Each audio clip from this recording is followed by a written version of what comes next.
Ternyata di Indonesia banyak orang yang bekerja di bidang yang tidak sesuai dengan latar belakang pendidikannya. Bahkan antara pendidikan dan pekerjaan sering bertolak belakang.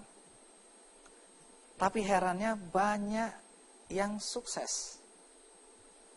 Padahal waktu dia merintis usahanya, dia harus mulai dari awal, bahkan belajar secara otodidak, tidak melalui sekolah, tidak melalui kampus. Lalu yang jadi pertanyaan, mengapa mereka bisa sukses? Untuk menjawab pertanyaan itu, mari kita berikan aplaus untuk Kang Asep. Kang Asep, terima kasih banyak sudah datang ke Program. Silakan duduk. Kang Asep ini dari mana asalnya? Saya lahir di Tasikmalaya. Umur berapa sekarang? Sekarang 43. Pekerjaannya apa sekarang? Pejabat. Pejabat apa?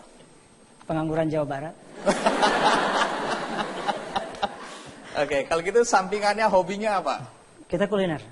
Kuliner? Iya. Artinya apa itu? Kita mencoba menyuguhkan menu-menu masakan tradisional Sunda. Anda ini bekerja di restoran atau pemilik restoran? Saya awalnya bekerja tapi sekarang kita menjadi pemilik bersama karyawan bersama-sama. Saya dengar dulu Anda sekolah atau kuliah ngambil jurusan apa ya?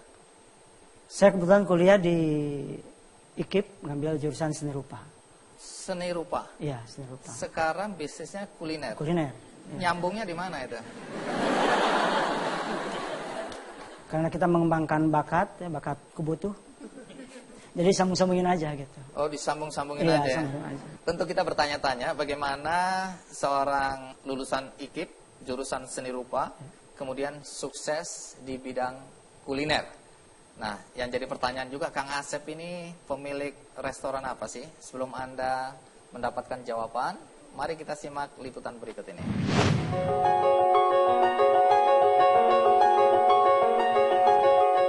Asep Strawberry, atau lebih dikenal dengan Astro. Begitulah mereka mengenal rumah makan yang terletak di jalur Nagrek, Jawa Barat ini. Rumah makan yang menyajikan hidangan Sunda ini tak pernah sepi dari pengunjung. Bahkan pengunjung seringkali harus antri untuk menikmati menu yang disajikan, sekaligus menikmati pemandangan alam yang menawan. Pemilik rumah makan ini adalah Asep Hailusna. Pria asal Tasikmalaya ini mendirikan rumah makan nasi liwet Astro pada tahun 2006. Berawal dari rumah makan sederhana, kini rumah makan Sunda nasi liwet Pak Asep Strawberry berkembang menjadi rumah makan yang dilengkapi fasilitas kebun stroberi, tempat pemancingan, serta penginapan. Sukses yang dirasakan oleh pria berusia 43 tahun ini tentu saja melalui proses yang panjang. Walau tidak memiliki latar belakang di bidang kuliner maupun bisnis, pria lulusan IKIP Bandung jurusan seni rupa ini memulai usahanya dari nol dengan semangat dan keyakinan. Berkat kerja kerasnya, kini Asep memiliki 7 rumah makan Sunda nasi liwet di berbagai lokasi di Jawa Barat dan memimpin 500 orang karyawan.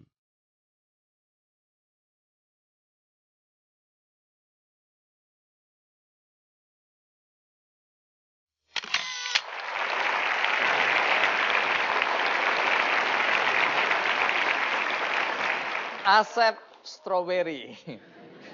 Tapi untung disingkat jadi Astro. Saya beberapa kali lewat. Jadi dari Nagrek saya lihat ini ada restoran namanya Asep Strawberry. Kemudian di Garut saya lihat di beberapa jalan. Ternyata Anda yang punya ya. Iya. Iya, mirip strawberry benar. Anda lahir dari keluarga seperti apa? Ayah dulu pekerjaannya apa? Kebetulan saya dilahirkan dari keluarga yang pas-pasan. Saya keluarga dari petani. Saya disuruh menjadi generasi guru. Oh, jadi dulu orang tua ingin Anda jadi guru? Iya. Karena itu dimasukkan ke IKIP? Ke IKIP, betul. Memilih jurusan seni rupa itu keinginan Anda atau dipaksa orang tua? Pada awalnya saya melihat daripada kesenangan saya sejak SMP sudah mulai senang main di art, di seni. Kemudian kita masuk ke kejuruan di SMIK Tasikmalaya, Sekolah Menengah Industri Kerajinan. Kebetulan pendidikannya selama 4 tahun. Kebetulan di SMIK juga saya alhamdulillah mendapatkan beasiswa Super Semar selama 3 tahun. Oh, di SMIK tadi dapat beasiswa.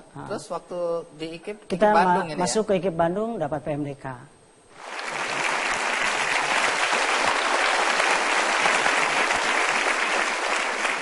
Anda dapat beasiswa ke IKIP Bandung. Betul. Itu kan beasiswa biasa hanya untuk tidak bayar uang sekolah atau dibayarin uang sekolah. Lalu untuk kehidupan di Bandung? Betul, hanya bisa untuk memenuhi kebutuhan bebas daripada biaya kuliah, betul. Untuk biaya hidup kita mencoba mengembangkan bakat yang sudah biasa dilakukan di SMIK, di SMIK. Jadi kayak sablon, kita bikin sablon secara manual. Oh, cari uangnya dengan dari nyablon. Seperti begitu. Kemudian kita ada acara resepsi, kita bikin dekor-dekor taman.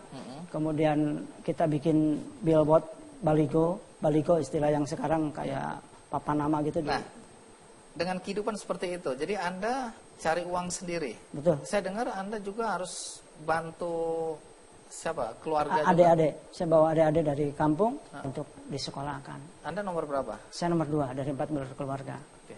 Nah, saya dengar Anda di Bandung terpaksa masak sendiri juga ya? Betul, karena sudah terbiasa kita masak liwet. Sejak di SMIK juga kita ngekos 4 tahun ngeliwet. Kita Gak bosen ya makan nasi liwet terus-terusan ya? Berapa tahun Karena Anda makan nasi liwet? ya 4 sama 7 11 ya. 11 tahun. Oke, terus di Bandung masak nasi liwet Ngeliwet terus? juga. Karena sudah terbiasa kita ngeliwet, kayak ngeliwet. Kalau ngeliwet kan biasanya makanannya agak lembek sedikit. Kita ngeliwetnya pagi-pagi sebelum kuliah, kita masak liwet, 15 menit selesai masak, kita makan. Sore harinya kita nggak usah diangetin lagi karena masih lembek. Dimakan lagi. Ini nasi liwet lagi? Masih nasi liwet juga. Tunggu. 7 tahun, kali berapa hari, kali 3 kali sehari? Ya, 3 Makan kali. nasi liwet 3 kali Ya, sehari? diganjal sama bala-bala mungkin kayak gitu. Menarik ya. Tapi ada yang lebih menarik. Apa itu? Liwetnya masih bisa dipakai lagi buat pagi-pagi. Besoknya. Tunggu. Ini nasi liwet panjang umurnya ini ya. Pagi masak nasi liwet. Ya. Pulang sekolah makan nasi liwet. Malam Kalau sempat nasi liwet juga. nasi liwet. Paginya Liwetnya baru paginya kita oseng-oseng di jelantah itu, kalau di Sunda ada jelantah yang bekas goreng asin peda, terus dikasih terasi sedikit, jadi namanya nasi goreng melarat.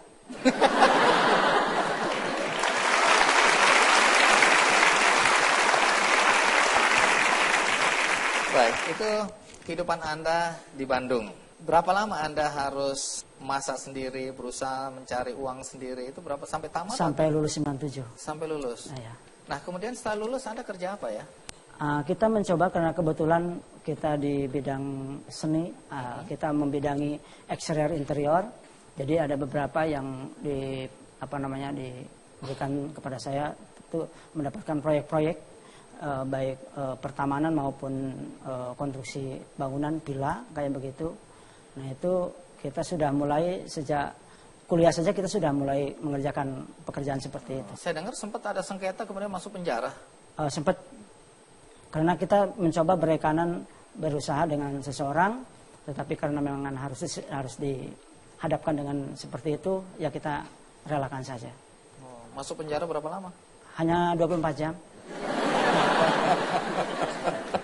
Tapi lumayan ya. Iya, pembelajaran. Iya. Yang menarik adalah bagaimana sampai Kang Asep dengan segala perjuangan hidupnya waktu kuliah bisa sukses punya 7 rumah makan dengan omset yang susah mungkin untuk disampaikan. Saya udah bayangin pasti banyak sekali itu ya.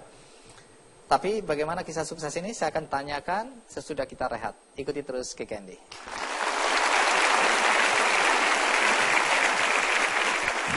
Kenapa namanya Asep Strawberry? Saya pikir strawberry dengan dibubuhi asep akan sesuatu yang lebih mudah dikenal begitu kira-kira.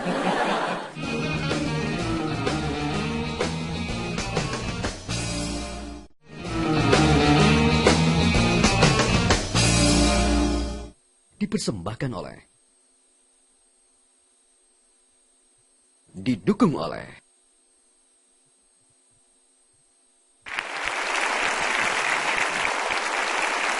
Ya, Kang Asep, sesudah tamat sekolah IKIP Bandung, kemudian Anda sempat jadi tukang gambar, sempat bersengketa, masuk penjara. Ya. Tapi yang kami ingin tahu bagaimana ceritanya sampai Kang Asep bisa bersentuhan dengan bisnis kuliner. Ya. Dari mana mulanya? Pada suatu ketika saya kebetulan didatangi oleh seorang dokter. Kemudian dokter tersebut kebetulan mau menghadapi masa pensiun.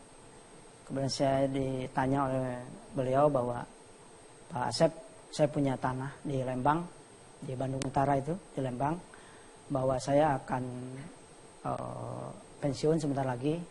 Tolong tanah tersebut menjadi sesuatu tanah yang tempat yang indah. Gitu. Kemudian kita lihat tempatnya, kita langsung ditata sedemikian rupa sehingga menjadi satu konsep kebun. Nah di daerah Lembang itu ada salah satu tempat budidaya stroberi. Katanya konon dulu orang Belanda ada namanya daerah Mintras, di mana di daerah itu tempat budidayanya stroberi orang Belanda. Nah, kemudian saya mencoba karena dengan struktur tanah yang cukup subur. Kemudian saya mencoba dengan beliau yang menyuruh saya itu untuk membudidayakan lagi stroberi. Stroberinya disetting menjadi stroberi petik sendiri. Jadi tamu pengunjung bisa petik di situ, bisa langsung makan di situ. Nah, terus kemudian ke kulinernya dari mana? Kemudian karena pada saat itu saya kan mengerjakan proyek di situ di tempat itu. Jadi saya membuatkan pila bangunan-bangunannya. Saya banyak punya pegawai di situ. Nah pegawai itu karena kan jauh dari warung, kita rangsum dengan nasi liwet buatan saya. Aduh, nasi liwet lagi. Anda tidak pernah bisa berpisah dari nasi liwet ya? Iya. Atau memang satu-satunya kemampuan waktu itu cuma nasi liwet? Ya. Terus? Kemudian pas saya lagi memasak nasi liwet di suatu direksi kit, di bedeng lah bahasa itunya. Yeah. Saya buatkan saung, kemudian di lingkungannya ditanami tanaman-tanaman sayuran, bisa ada kemangi, ada lain sebagainya. Sehingga pada saat lagi ngeliwet perlu kasih kemangi, dimasukin ke kendil itu, ke kastrol, Yeah. dimasak. Kemudian pas saat itu, pas lagi saya makan, maaf datanglah kelompok orang-orang yang lagi lari, BHH namanya kalau di Lembang. Jadi setiap Selasa sama Jumat suka banyak yang lari. Lewat di situ? Lewat ke situ. Terus? Pas lagi makan, kebetulan mau mencoba liwet saya. Wah, itu karena harum. Karena gitu harumnya ada kemangi itu. Kemudian mencoba liwet, dia bilang rombongan tersebut, besok saya mau bawa teman-teman saya sekitar 75 orang. Hah? Gara-gara makan nasi liwet mau balik? Betul, kaget karena kebetulan kita belum punya saung kan pada saat itu. Makanya besoknya saya siapin tenda di taman gitu, di hamparan rumput. Siapin tenda, saya masak ala kadarnya untuk menyiapkan 75 orang dengan ya seada-adanya aja. Gitu. Apa yang terjadi kemudian? Kemudian setelah itu kita secara perkembangan luar biasa. Teman jadi saling mengasih tahu. Sehingga pada akhirnya kita dituntut untuk segera membuat saung-saung seperti itu. Lalu saya dengar untuk mengembangkan bisnis restoran Anda harus jual barang ya? Betul, karena di situ kan kita masih berbicara di tempat beliau itu yang punya. Saya juga di situ merekrut seorang karyawan yang pertama, seorang perempuan, kebetulan sekarang menjadi istri saya. Oh, kebetulan.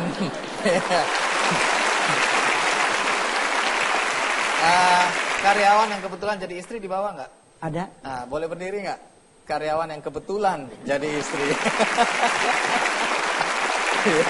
Terima kasih. Ini berarti pagar makan tanaman ini ya? Istilahnya cinlok. Oh, cinta lokasi. Iya.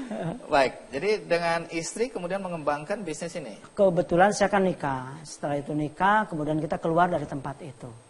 Kita setelah keluar, kita baru hijrah ke Nagrek. Itu yang sekarang yang... Itu restoran pertama Anda ya, di Nagrek. Namanya kenapa jadi Asep Strawberry? Sejak kita hijrah belum terpikir namanya Asep Strawberry. Tetapi ketika kita mencoba ke Nagrek dengan melihat alamnya yang luar biasa. Kemudian kita budidaya stroberinya juga dikembangkan di sana, tapi tidak terpikir untuk membuka restoran yang besar seperti sekarang.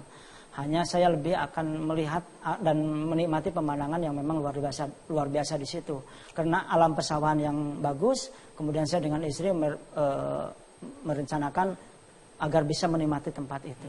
Beli tanah di sana? Kita awalnya bawa uang sebesar 15 juta. Dari mana uangnya? Kita kan ada proyek-proyek itu. Kita kan ada proyek-proyek sebesar 15 juta, tapi yang kita tanya, mintanya 300 juta. Wah, lalu? Kita beli yang pinggirannya aja dulu yang 15 juta. Oh. Dengan uang yang ada waktu itu. Kita beli sekitar 14 juta 500. Kemudian bingung mau ngebangunnya pakai apa. Nah, itu juga pertanyaan saya. Tolong dijawab. Kebetulan saya punya mobil TAP 1. Nah, saya gadain. Oh, jadi modalnya dari hasil menggadaikan kendaraan itu tadi. Ya. Bisa? Bisa, sekarang mobilnya masih ada aja.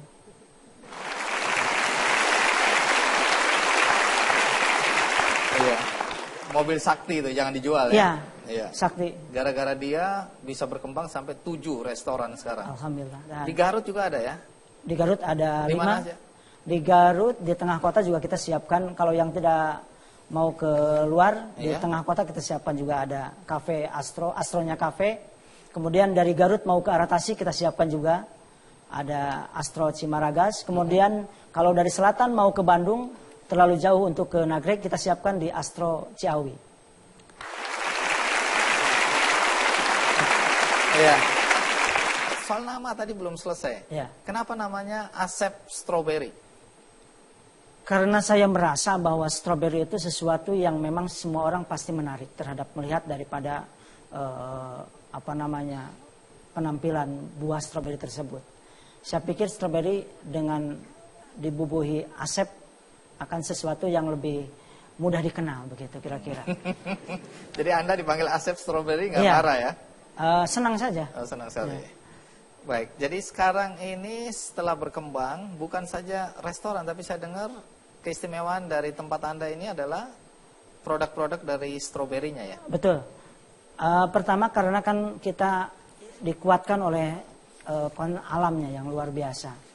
Kemudian di alam tersebut juga karena subur, daerah persawahan, maka dibudidayakan stroberi pun sangat cocok sekali. Nah dari situ kita mencoba melirik daripada para pelaku UKM yang ada di Priangan. Banyak di Garut itu para pelaku usaha yang mengembangkan baik dari handicraftnya, kemudian dari olahan makanannya. Makanya semua para UKM kita coba rangkul, kita kerjasama dengan mereka dan kita siapkan tempat untuk berjualan untuk mereka. Iya. Dan saya pernah ke sana, menarik sekali tempatnya ya. Baik. Dulu orang tua ingin Anda jadi guru. Setelah Anda jadi pengusaha restoran seperti sekarang, apa komentar orang tua?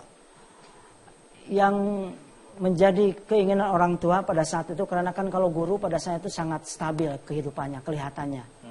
Mungkin kelihatannya ya. Gitu. Anda jangan nyindir gitu dong. Enggak. Kemudian mudah mendapatkan uang mungkin dengan gaji yang jelas. Kemudian saya mencoba mensiasati supaya bagaimana orang tua juga bahagia tetapi dengan cara lain. Nah, ada yang sering saya terngiang dalam telinga saya ketika ingin saya naik haji. Gitu. Orang tua saya bilang begitu, kata orang tua. Orang tua yang ingin naik haji atau betul, anaknya? orang tua pengen naik haji. Itu yang menjadi pemicu untuk semangat untuk menaikkan orang tua haji gitu. Kemudian alhamdulillah pada saat saya mendirikan 2006, 2010 saya sudah memberangkatkan adik kakak pergi haji sama keluarga semua. Bahkan lebih dari itu tadi disebutkan karyawan ya, keluarga bisa juga berangkat naik Betul. haji. Kita setiap tahun memberangkatkan dengan saya 15 orang. 15 orang. Ya, sama istri sama karyawan. Iya. Baik, kita berikan aplaus untuk Kang Asep. Kang Asep, terima kasih Sama-sama. sudah berbagi cerita pengalaman hidup Anda pada kami semua. Ya.